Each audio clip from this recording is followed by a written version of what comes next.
নমস্কাৰ ফেসবুক লাইভৰ এই এপিসোডলৈ আপোনালোকক আদৰণি জনাইছো আজি কেইটামান কথা আপোনালোকৰ লগত পাতিম বুলি মই ফেসবুক লাইভলৈকে আহিছো আপোনালোক সকলোকে স্বাগতম জনাইছো যোৱা মাহটোত আমি সকলোৱে এটা নেদেখা পৰিবেশৰ মাজেৰে আগবাঢ়িলো বিভিন্ন সৰকাৰি কামকাজ বহু ক্ষেত্ৰত স্থবিৰো হৈছিলে বহু ক্ষেত্ৰত পিছুৱাই গৈছিলে গতি আকৌ উভতাই আনিবৰ বাবে আমি চেষ্টা কৰিছো প্ৰথম অৱস্থাতে বা প্ৰথম ফেসবুক লাইভৰ প্ৰথমতে মই আপোনালোকক জনাব খুজো এডিআৰই পৰীক্ষা পুলিচৰ পৰীক্ষাত পাছ কৰা বা শিক্ষকৰ বাবে উত্তীৰ্ণ হোৱা বহু যুৱক যুৱতীৰ মাজত উৎকণ্ঠা হৈ আছে যে আমি আমাৰ এপইন্টমেন্টবোৰ কেতিয়াকৈ পাম মই সকলো প্ৰশ্নৰ লাহে লাহে উত্তৰ দি যাম আপোনালোকে অনুষ্ঠানটোত মোৰ লগত থাকক অহাকালি ভাৰতৰ বিত্তমন্ত্ৰী নিৰ্মলা সীতাৰমণ গুৱাহাটীলৈ আহিব কেইদিনমান আপোনালোকে আগতে গম পাইছিল যে কৰ্ণাটকৰ এগৰাকী মন্ত্ৰী যাৰ দেউতাক নিখিল ভাৰত কংগ্ৰেছ কমিটিৰ সভাপতি প্ৰিয়ংক খাৰ্গে অসমৰ ওপৰত এটা অদ্ভুত মন্তব্য দিছিলে যে অসমত স্কিল আৰু টেলেন্টেড মেন পাৱাৰ নাই আৰু সেই কাৰণে অসমত সেমি কণ্ডাক্টৰ উদ্যোগ প্ৰতিষ্ঠা হ'ব নালাগিছিল তেখেতে যিয়েই নকক কিয় সেমি কণ্ডাক্টৰ উদ্যোগ অসমত আহিলে কাম দ্ৰুতগতিত আগবাঢ়ি গল আৰু অহা বছৰৰ আগভাগতে চিপছ প্ৰডাকশ্যনৰ কামো আৰম্ভ কৰিব অহাকালি ভাৰতৰ বিত্তমন্ত্ৰী নিৰ্মলা সীতাৰমণ জাগিৰোডলৈ যাব আৰু অসমৰ বহু কেইগৰাকী মেধাৱী যুৱক যুৱতীৰ সৈতে তেখেতে কথা পাতিব সেমি কণ্ডাক্টৰ উদ্যোগ পৰ্যবেক্ষণ কৰিব আমি এটা মেছেজ পঠাব খুজিছো যে অসমত টেলেন্টেড যুৱক যুৱতীৰ কোনো অভাৱ নাই মাত্ৰ সুযোগৰ অভাৱ আছিল যেতিয়া সুযোগ আমাৰ সন্মুখলৈ আহিব সম্ভাৱনাও আহিব আৰু আমাৰ যুৱক যুৱতীয়ে আকাশ চুবও পাৰিব মই নিশ্চিতভাৱে বিশ্বাস কৰোঁ সেমি কণ্ডাক্টৰ ইণ্ডাষ্ট্ৰী আৰম্ভণি মই চেষ্টা কৰি আছো আপোনালোকক আৰু এটা ভাল খবৰ দিয়াৰ বাবে মই নিশ্চিত যে আমি আৰু নতুন উদ্যোগ অসমলৈ আহিম মল্লিকাৰ্জুন খাৰ্গে হওক প্ৰিয়ংক খাৰ্গে হওক তেওঁলোকৰ চকুত আমি টোপনি নোহোৱা কৰিম যোৱাকালি সমগ্ৰ ৰাজ্যতে ভাৰত ৰত্ন সুধাকণ্ঠ ভূপেন হাজৰিকা দেৱৰ মৃত্যু দিৱস আমি অত্যন্ত গাম্ভীৰ্যতাৰে পালন কৰিলো আমি সকলোৱে জানো যে এইবাৰ কৃতজ্ঞ অসমীয়া জাতিয়ে ডক্টৰ ভূপেন হাজৰিকাৰ জন্ম শতবাৰ্ষিকী পালন কৰিছে স্বাভাৱিকতে এই জন্ম শতবাৰ্ষিকী বছৰটোত অহা তেখেতৰ তিৰোভাৱ বা মৃত্যু তিথিটো আমাৰ বাবে গুৰুত্বপূৰ্ণ আছিল যোৱাকালি অসমৰ বিভিন্ন জিলা আৰু সমজিলাৰ সদৰ স্থানসমূহত হেজাৰ হেজাৰ যুৱক যুৱতীয়ে আৰু পুৰুষ মহিলাই একেলগে মানুহে মানুহৰ বাবে গীতটি পৰিবেশন কৰিলে এই গীতটি মানৱতাৰ গান এই গীতটি মানৱতাৰ গীত আমি প্ৰচেষ্টা কৰিম ৰাষ্ট্ৰসংঘই যাতে এই গীতটিক মানৱতাৰ গীত হিচাপে স্বীকৃতি দিয়ে আমি ইতিমধ্যে তাৰ অকণমানকৈ প্ৰচেষ্টাও আৰম্ভ কৰিছো হদিয়াৰ ঢলাত বিশাল মূৰ্তি স্থাপন কৰাৰ প্ৰচেষ্টাটো আমি আগবাঢ়িছো আজি ৰাতিপুৱা আৰু এটা সুন্দৰ অনুষ্ঠানত আমি যোগদান কৰিছিলো আপোনালোকৰ মনত আছে 2023 চনত আমি সেপ্টেম্বৰ মাহত মোৰ দেশ মোৰ মাটি নামৰ এটা কাৰ্যসূচী পালন কৰিছিলো অসমৰ সকলো মানুহৰ পৰিয়ালৰ পৰা আমি অকণমান মাটি নহলে চাউল দান হিচাপে লৈছিলোঁ। 540টা কলহ আমি প্ৰস্তুত কৰিছিলোঁ। 270টা কলহ 2023 বৰ্ষতে আমি নতুন দিল্লীলৈ পঠিয়াইছিলোঁ সেনাৰ স্মাৰক বাটিকা নিৰ্মাণৰ বাবে। 270টা কলহ আমি সযতনে থৈ দিছিলোঁ। আজি আমি এই কলহকেইটা গহপুৰলৈ বিদায় সম্ভাষণ জনালোঁ। অহা 8 তাৰিখে ভোলাগুৰি চাহ বাগিচাত প্ৰায় 800 বিঘা মাটি সামৰি শ্বহীদ কনকলতা বৰুৱা বিশ্ববিদ্যালয় নিৰ্মাণৰ কাম আৰম্ভ হ'ব। শ্ৰীমতী নিৰ্মলা সীতাৰমণে এই বিশ্ববিদ্যালয় নিৰ্মাণৰ কাম শুভ আৰম্ভণি কৰিব। কনকলতাৰ দৰে সাহসী মহিয়সী নাৰী এগৰাকীক, শ্বহীদ এগৰাকীক আমি কৃতজ্ঞ অসমীয়া জাতিয়ে আকৌ এবাৰ আমাৰ শ্ৰদ্ধা নিবেদন কৰিম। এই বিশ্ববিদ্যালয়খন আমি deep tech, artificial intelligence, machine learning, quantum physics এই ধৰণৰ ছাবজেক্টক লৈ আমি গঢ়ি তুলিব খুজিছোঁ। এই বিশ্ববিদ্যালয়খনৰ লগত পৃথিৱীৰ এখন উন্নত মানৰ আন্তঃৰাষ্ট্ৰীয় বিশ্ববিদ্যালয়ৰ টাই আপ বা একাডেমিক কলাবৰেশ্যন থাকিব। তাৰ কামো ইতিমধ্যে আমি আৰম্ভ কৰিছোঁ। ডিব্ৰুগড় আৰু গুৱাহাটী বিশ্ববিদ্যালয় প্ৰতিষ্ঠাৰ পিছত কনকলতা বৰুৱা ৰাজ্যিক বিশ্ববিদ্যালয় অসমৰ বিদ্যায়তনিক যুগৰ এটা মাইলৰ খুঁটাত পৰিণত হ'ব। ব্ৰহ্মপুত্ৰৰ উত্তৰ পাৰৰ ৰাইজক আৰু অসমবাসী ৰাইজক এই অনুষ্ঠানত যোগদান কৰিবলৈ মই আহ্বান জনাইছোঁ। যোৱা বিধানসভাৰ নিৰ্বাচনৰ সময়ত গহপুৰৰ সভাসমূহত কনকলতা ৰাজ্যিক বিশ্ববিদ্যালয়ৰ কথা কৈছিলোঁ। আজি সেই প্ৰতিশ্ৰুতি পালনৰ সময় আহি পৰিল। মই নিজকে গৌৰৱী অনুভৱ কৰিছোঁ। আমি 7 আৰু 8 তাৰিখে কেন্দ্ৰীয় বিত্তমন্ত্ৰী নিৰ্মলা সীতাৰমণৰ সৈতে গুৱাহাটীৰ নদী পাৰত নিৰ্মাণ কৰা সুন্দৰ ৰিভাৰ ফ্ৰণ্ট উদ্বোধন কৰিম আৰু বিশ্বমানৰ জাহাজ টাৰ্মিনেল আমি নিৰ্মাণ কৰিছোঁ, তাৰো শুভ উদ্বোধন কৰিম। 9 তাৰিখৰ দিনটো আমাৰ বাবে আৰু আকৰ্ষণীয়। কেন্দ্ৰীয় প্ৰতিৰক্ষা মন্ত্ৰী ৰাজনাথ সিং আমাৰ মাজত থাকিব।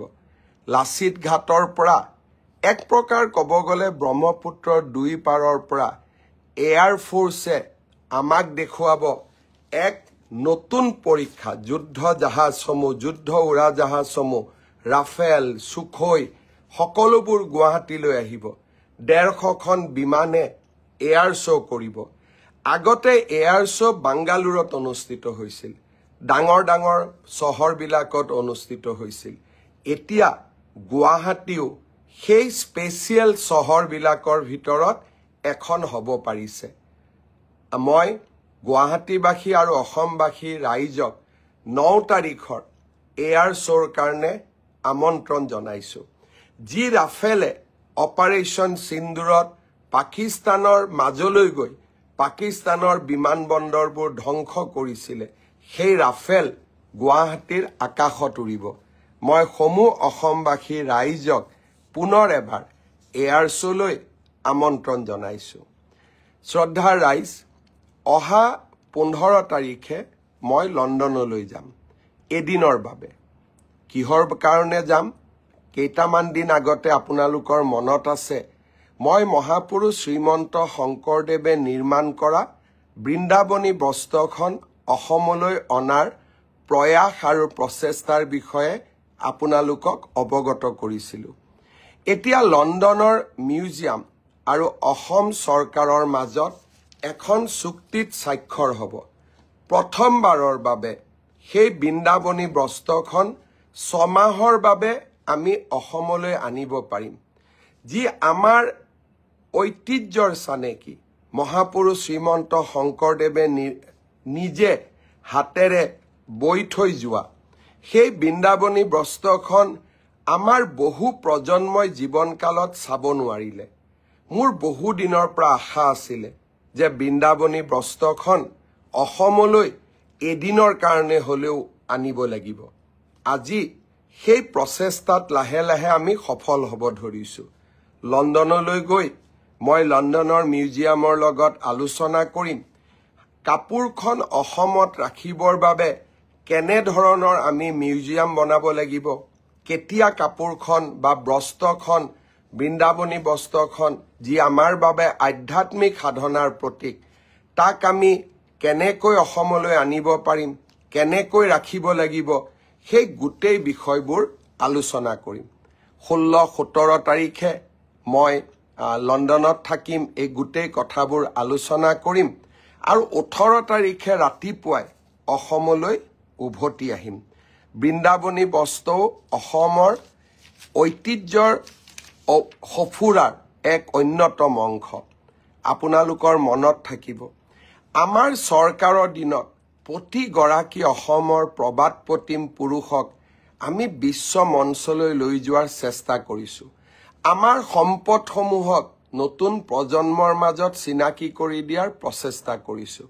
লাচিত বৰফুকন, লোকপ্ৰিয় গোপীনাথ বৰদলৈ, কনকলতা বৰুৱা, চৰাইদেউৰ মৈদাম, অসমীয়া ভাষালৈ ধ্ৰুপদী ভাষাৰ স্বীকৃতি, ডক্টৰ ভূপেন হাজৰিকাৰ জন্ম শতবাৰ্ষিকী আৰু এতিয়া বৃন্দাবনী বস্ত্ৰ। অসমৰ ঐতিহ্যৰ উত্থানৰ আমি এক অভূতপূৰ্ব প্ৰচেষ্টাত নিজকে জড়িত কৰাইছোঁ। ঐতিহ্যৰ কথা মনলৈ আহিলে অসম আন্দোলনো অসমৰ ইতিহাসৰ এক গুৰুত্বপূৰ্ণ অধ্যায়। অহা 10 ডিচেম্বৰ তাৰিখে প্ৰথমবাৰৰ বাবে অসম চৰকাৰে আনুষ্ঠানিকভাৱে নিৰ্মাণ কৰা সুবিশাল শ্বহীদ স্মাৰক আমি গুৱাহাটীত উদ্বোধন কৰিম আৰু এই শ্বহীদ স্মাৰকৰ উদ্বোধনৰ দিনাখনেই 9 ডিচেম্বৰত আমি অসমবাসী ৰাইজক আহ্বান জনাম ঘৰত একোটাকৈ চাকি জ্বলাই শ্বহীদ পৰিয়ালসকলক নমন কৰা আৰু 10 তাৰিখে সমগ্ৰ ৰাজ্যতে আমি গুৱাহাটীত আমাৰ স্মাৰক উদ্বোধন কৰিম আৰু সমগ্ৰ ৰাজ্যতে শ্বহীদ প্ৰণামো তোমাক এই গীতেৰে অমৰ শ্বহীদসকললৈ আমি শ্ৰদ্ধা নিবেদন কৰিম। শ্ৰদ্ধাৰ ৰাইজ, যোৱা 2 দিন আগতে মই প্ৰধানমন্ত্ৰী নৰেন্দ্ৰ মোদী ডাঙৰীয়াক সাক্ষাৎ কৰিছিলোঁ। মোদী ডাঙৰীয়াক 2টা বিশেষ অনুষ্ঠানৰ বাবে অসমলৈ আহিবলৈ মই আমন্ত্ৰণ জনাইছোঁ। গুৱাহাটী বিমানবন্দৰৰ নতুন টাৰ্মিনেলটো এতিয়া উদ্বোধনৰ বাবে সাজু হৈ উঠিছে। প্ৰায় 3000 কোটি টকাৰে নিৰ্মাণ কৰা এই টাৰ্মিনেল বিল্ডিংটো ভাৰতৰ ভিতৰতে ধুনীয়া আৰু সৰ্বাংগ সুন্দৰ এটা টাৰ্মিনেলত পৰিণত হৈছে আৰু এই টাৰ্মিনেল বিল্ডিঙৰ লগতে লোকপ্ৰিয় গোপীনাথ বৰদলৈৰ সুবিশাল প্ৰতিমূৰ্তি এটাও থাকিব। তাৰ লগতে সিদিনাখনে নামৰূপত আমি আৰম্ভ কৰিব খোজা ফাৰ্টিলাইজাৰ প্ৰজেক্টটোৰো প্ৰধানমন্ত্ৰী মোদী ডাঙৰীয়াক আধাৰশিলা স্থাপন কৰিবলৈ মই আমন্ত্ৰণ জনাইছোঁ। প্ৰায় 12,000 কোটি টকাৰে আমি সেই সাৰ কাৰখানা নিৰ্মাণ কৰিম। 12 লাখ মেট্ৰিক টন ইউৰিয়া তাৰ পৰা উৎপাদন হ'ব।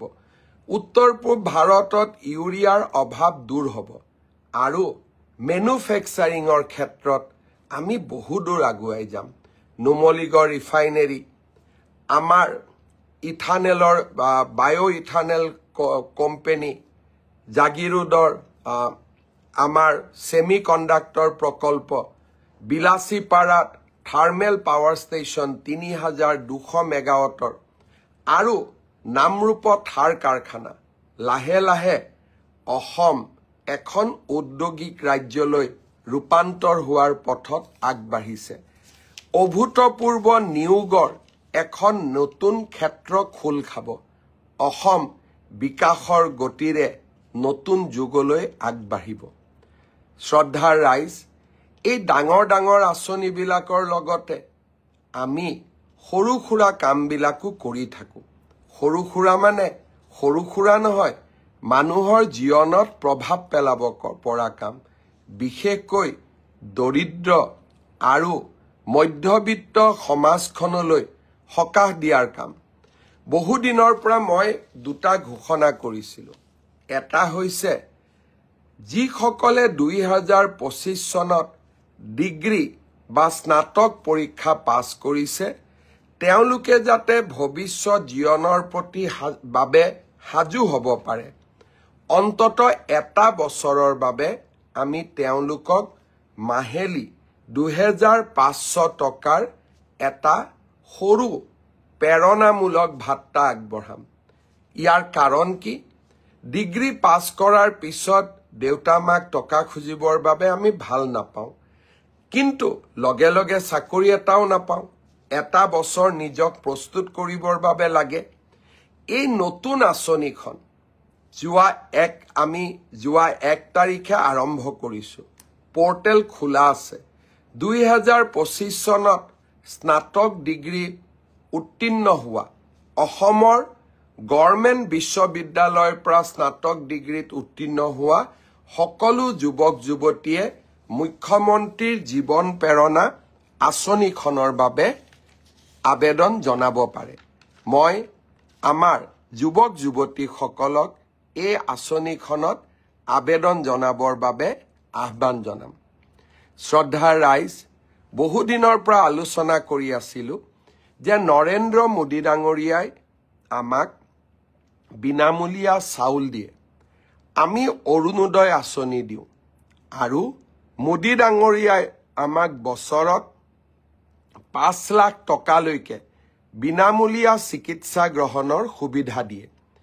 ইয়াৰ লগতে মই ঘোষণা কৰিছিলোঁ যে সুলভ মূল্যত আমি অসমৰ ৰাইজক দালি, নিমখ আৰু চেনিও ৰেচন কাৰ্ডৰ জৰিয়তে আগবঢ়াম। বৰ্তমান এই তিনিওটা সামগ্ৰী, দালি 1 কেজি, নিমখ 1 কেজি, চেনি 1 কেজি, অহা 10 তাৰিখৰ পৰা আমি সৰ্বমুঠ 117 টকাত ৰাইজৰ বাবে আগবঢ়াই দিম। কিন্তু 1 জানুৱাৰীৰ পৰা মাত্ৰ 100 টকাতে আমি ৰাইজক 1 কেজি চেনি, 1 কেজি দালি আৰু 1 কেজি নিমখ আমি আগবঢ়াম। এই সুন্দৰ আঁচনিটো অহা 10 নৱেম্বৰ তাৰিখে আমি আৰম্ভ কৰিম। বহুতে মোক জোকায়ো, মিঠাতেল বুলিও জোকালে, কিবা বুলিও জিকালে, কিন্তু মই জোকালেও থমকি নৰওঁ, কাৰণ মই বুজি পাওঁ দৰিদ্ৰ লোকসকলক ইয়াৰ কিমান প্ৰয়োজন আছে। বহুতে ক'লে অৰুণোদয় নালাগে। বিশেষকৈ আমাৰ মিয়া মুছলমান সমাজখনে যোৱা কেইটামান দিনৰ পৰা কৈ আছে যে আমাক অৰুণোদয় নালাগে, কিন্তু কোনেওতো অৰুণোদয়ৰ পৰা আঁতৰি যোৱা নাই। আমাৰ পৰ্টেলতে এটা বুটাম আছে, অপ্ট আউট, অৰ্থাৎ মোক অৰুণোদয় নালাগে, চৰকাৰে মোক অৰুণোদয় দিয়া বন্ধ কৰক। আজিলৈকেতো কোনেও অপ্ট আউট বুটাম ব্যৱহাৰ নকৰিলে। তাৰমানে সামাজিক মাধ্যমত কোৱা আৰু আচলতে কৰাৰ মাজত বহুত পাৰ্থক্য আছে। আজি অৰুণোদয়ে অসমৰ মহিলা সমাজক স্বাধীনতা দিছে, অসমীয়া মহিলা সমাজক এক সন্মান দিছে। ই সাহায্য নহয়, ই অসমৰ মহিলা সমাজৰ প্ৰতি আগবঢ়োৱা আমাৰ সন্মান। এই সন্মানৰ লগতে মোদী ডাঙৰীয়াই বিনামূলীয়া চাউল দিছে। এতিয়া আমি দালি, নিমখ আৰু চেনি দিম। মই সিদিনাখন হিচাপ কৰি চাইছোঁ, অৰুণোদয়, চাউল, দালি, নিমখ, তেল সকলো লগ লাগিলে এটা পৰিয়ালে চৰকাৰৰ পৰা এতিয়া 2000 টকাতকৈও বেছি মাহিলী সকাহ পায়। ই বহুত ডাঙৰ সকাহ। আমি যিসকলে সকলো কথাতে মানুহক উপলুঙা কৰোঁ, তাৰ আমি মূল্য বুজি নাপাওঁ। কিন্তু যি মায়ে, যি বাইদেউ, যি ভণ্টিয়ে নিযুত মইনা পাইছে, অৰুণোদয় পাইছে, মহিলা উদ্যমিতা পাইছে, তেখেতসকলে অনুভৱ কৰে যে এতিয়া নিজকে তেওঁলোকে কিমান সাহসী অনুভৱ কৰে, কিমান তেওঁলোকে নিজকে আত্মনিৰ্ভৰ অনুভৱ কৰে। ঘৰখনত মহিলাগৰাকীৰ সন্মান এতিয়া কিমান বাঢ়িছে। শ্ৰদ্ধাৰ ৰাইজ, এনেকৈয়ে আমি অসমৰ কল্যাণৰ বাবে কামবোৰ কৰি যাম। সিদিনাখন মই বিজেপি দলে আগবঢ়োৱা যোৱা নিৰ্বাচনৰ নিৰ্বাচনী ঘোষণা পত্ৰখন পঢ়িছিলোঁ। আচলতে নিৰ্বাচনী ঘোষণা পত্ৰখন আমি ৰূপায়ণ কৰাৰ লগে লগে নিৰ্বাচনী ঘোষণা পত্ৰত নথকা আৰু বহুত কিবা কিবি আমি কৰিব চেষ্টা কৰি আছো। ৰাইজে আশীৰ্বাদ দিব, আমি আগবাঢ়ি গৈ থাকিম। এই গোটেই ঘটনাবোৰৰ মাজত, নতুন খবৰবিলাকৰ মাজত জুবিনৰ ন্যায়ৰ ইছ্যুটো আমি কেতিয়াও পাহৰি যাব নোৱাৰো। SITয়ে সুন্দৰভাৱে কাম কৰি আছে আৰু SITয়ে ডিচেম্বৰ মাহৰ 10 তাৰিখৰ আগতেই গুৱাহাটীৰ আদালতত চাৰ্জশ্বিট দাখিল কৰিব। আৰু যেনেকৈ আমি ফাৰ্ষ্ট ইনফৰমেশ্যন ৰিপৰ্ট বা FIRত এটা হত্যাৰ ধাৰা সন্নিৱিষ্ট কৰা হৈছিলে, তেনেকৈয়ে মই বিশ্বাস কৰোঁ SITয়ে চূড়ান্ত অভিযোগনামা দাখিল কৰাৰ সময়তো তেওঁলোকে নিজৰ সাহসী আৰু মেধা সম্পন্ন তদন্তৰ ফলশ্ৰুতিৰে এখন সুন্দৰ অভিযোগনামা দাখিল কৰিব। আৰু মই বিশ্বাস কৰোঁ যে অসম পুলিচে এই কাম কৰিব পাৰিব। কেইজনমান মানুহে যিদিনাখনৰ পৰা আমি কৈছোঁ যে আমি হত্যাৰ অভিযোগনামা দিম, তেওঁলোকে বাৰে বাৰে মোক প্ৰশ্ন কৰি আছে, মুখ্যমন্ত্ৰীয়ে কেনেকৈ জানিলে, মুখ্যমন্ত্ৰীয়ে ক'ৰ পৰা জানিলে। অকণমান আপোনালোকে সময় উলিয়াওকচোন। অসম আৰক্ষীয়ে যিখন FIR দিছে আদালতত, সেই FIRখনতে প্ৰথম দিনাখনতেই হত্যাৰ ধাৰা আমি সন্নিৱিষ্ট কৰিছোঁ। আপোনালোকেতো এইবিলাক নাচায়। জুডিচিয়েল কমিশ্যন হ'ল, ছ'চিয়েল মিডিয়াত কিমান থিয়ৰী দিলে। অমুকে ফেশ্বন শ্ব'ত অংশগ্ৰহণ কৰিছিলে, ৰাজ্য চৰকাৰে এনেকৈ সহায় কৰিছিলে, তেনেকৈ কৰিছিলে। এতিয়াতো জুডিচিয়েল কমিশ্যনত অভিযোগনামা দাখিল কৰিব পাৰে। যিসকলে ফেচবুক, ইনষ্টাগ্ৰামত ইমান দিনে দপদপাই আছিলে, তেওঁলোকে এতিয়া অন এফিডেভিট শপতনামাৰ জৰিয়তে জুডিচিয়েল কমিশ্যনত এই কথাবোৰ নকয় কিয়? ই জুবিনৰ প্ৰতি শ্ৰদ্ধাঞ্জলি আছিলে নে অসমক নেপাল বনোৱাৰ ষড়যন্ত্ৰ আছিলে?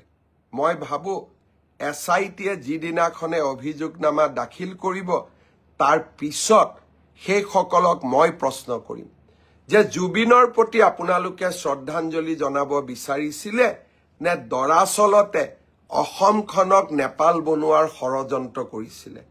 এটা কথা লগত কৈ থওঁ, যিদিনাখনলৈকে মই অসমৰ মুখ্যমন্ত্ৰী হৈ আছো, কোনেও অসমক নেপাল বনাব নোৱাৰে।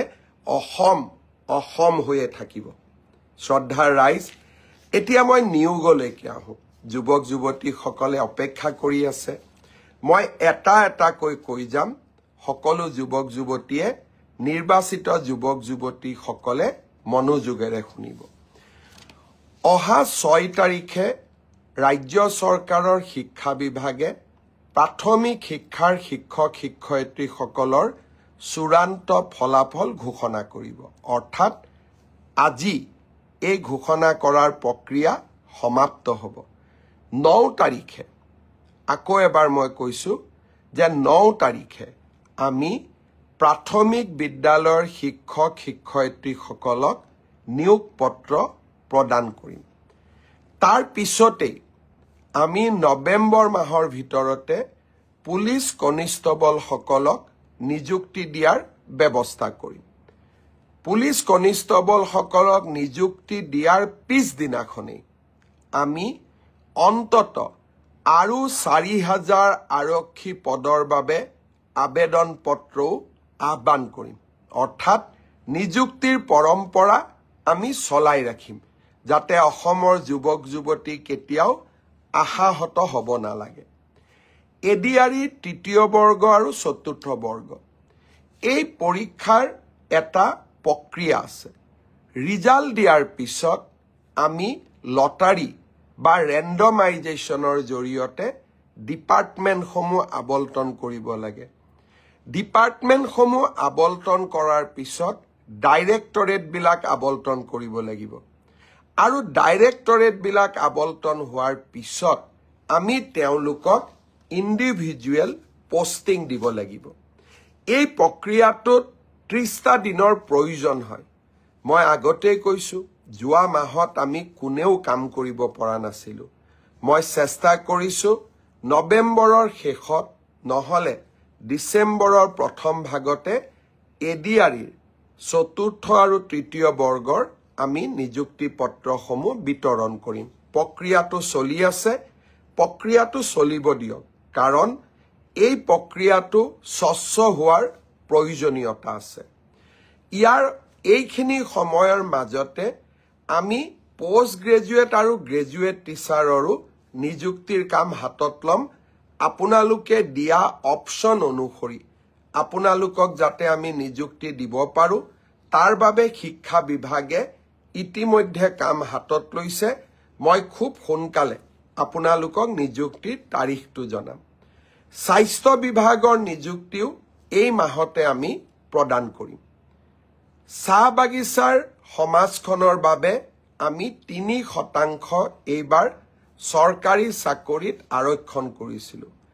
গোটেইকেইটা নিযুক্তি দিয়াৰ পিছত আমি চাহ বাগিচাৰ যুৱক যুৱতীসকলক পৃথকে 3% উত্তীৰ্ণ হোৱা যুৱক যুৱতীসকলক নিযুক্তি পত্ৰ প্ৰদান কৰিম।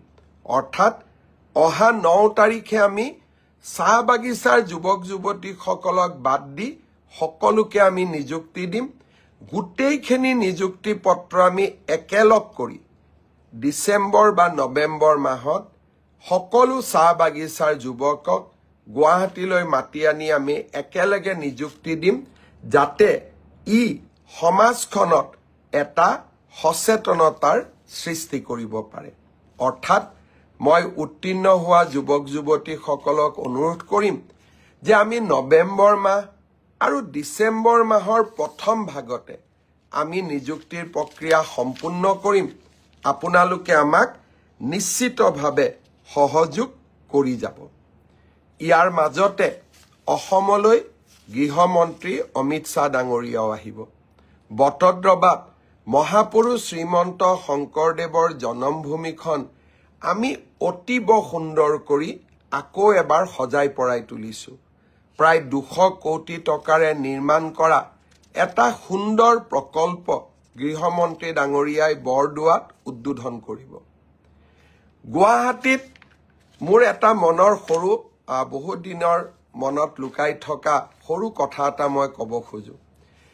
ৰামনাথ কোবিন্দ ৰাষ্ট্ৰপতি পদ ত্যাগ কৰাৰ পিছত গুৱাহাটীলৈ আহিছিলে। গুৱাহাটীত ডাঙৰ হল নাই, সেইবাবে তেখেতৰ সভাখন আমি মেঘালয়ৰ USTM ইউনিভাৰ্চিটিত ৰাখিছিলোঁ। অডিটৰিয়ামটো ডাঙৰ আছিলে, প্ৰায় 3000 ছাত্ৰ ছাত্ৰী ধৰিব পাৰে। মোৰ মনত সিদিনাখনে মই এটা প্ৰস্তাৱ লৈছিলোঁ যে আমি আগলৈ USTMত নাযাওঁ, গুৱাহাটীতে আমি এটা সুন্দৰ প্ৰেক্ষাগৃহ নিৰ্মাণ কৰিম। আজি আপোনালোকক জনাবলৈ পাই মই আনন্দিত যে 5000 মানুহে একেলগে বহি অনুষ্ঠান উপভোগ কৰিব পৰা আমি এটা সুন্দৰ প্ৰেক্ষাগৃহ, যি পূৰ্ব ভাৰতত ক'তো নাই, অসমত আমি গুৱাহাটীত নিৰ্মাণ কৰি উলিয়াইছোঁ। সেই প্ৰকল্পটো জ্যোতি বিষ্ণুৰ নামেৰে আমি উৎসৰ্গা কৰিছোঁ। গৃহমন্ত্ৰী ডাঙৰীয়াই তাৰো শুভ উদ্বোধন কৰিব।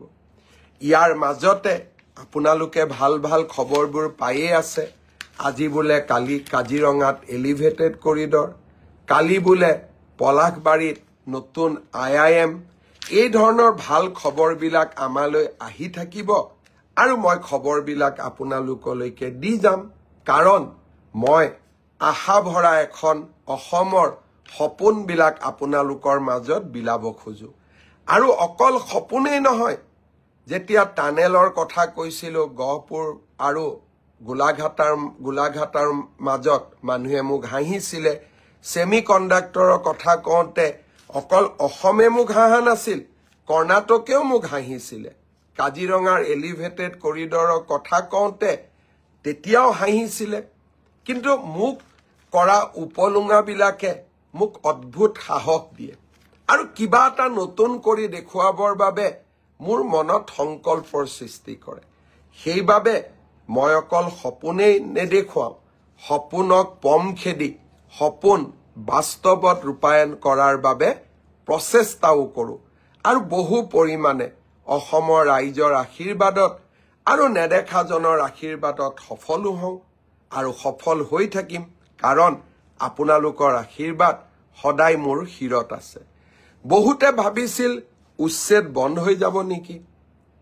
হিমন্ত বিশ্ব শৰ্মাৰ ওপৰত আমি ইমান দবাও আনিছোঁ, আমি তেওঁক মানসিকভাৱে ইমান ব্যতিব্যস্ত কৰি দিছোঁ, উচ্ছেদ কৰাৰ তেওঁৰ আৰু সাহস নাথাকিব।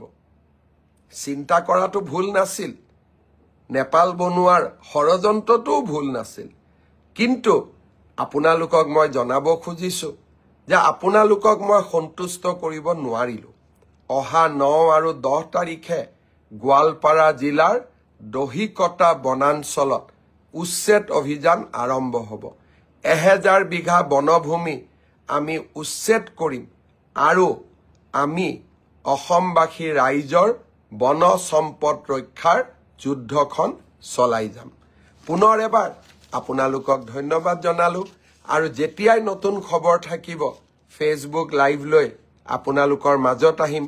আজি মই ফেচবুক লাইভত চাই আছোঁ, আমাৰ ৰাজ্যিক সভাপতি দিলীপ শইকীয়া ডাঙৰীয়ায়ো ফেচবুক লাইভ চাই আছে, ৰূপজ্যোতি কুৰ্মীয়ে চাই আছে, মন্ত্ৰী বিমল বৰাই চাই আছে আৰু অগণন ডেকা গাভৰু যুৱক যুৱতী সকলোকে মই ধন্যবাদ দিছোঁ। দুই এজনে মোক সুধিছে এডিআৰিৰ নতুন বিজ্ঞাপন কেতিয়া দিব। পুলিচৰ বিজ্ঞাপনৰ বিষয়ে ক'লোঁ, এডিআৰিৰ বিজ্ঞাপনৰ বিষয়েও লাহে লাহে কম। প্ৰচেষ্টা চলি থাকিব আৰু অসমৰ যুৱক যুৱতীসকলক আমি কেতিয়াও আশাহত হ'ব নিদিওঁ, সেই প্ৰতিশ্ৰুতি মই পুনৰ এবাৰ আপোনালোকলৈকে আগবঢ়ালোঁ। বহুত বহুত ধন্যবাদ। জয় হিন্দ, বন্দে মাতৰম।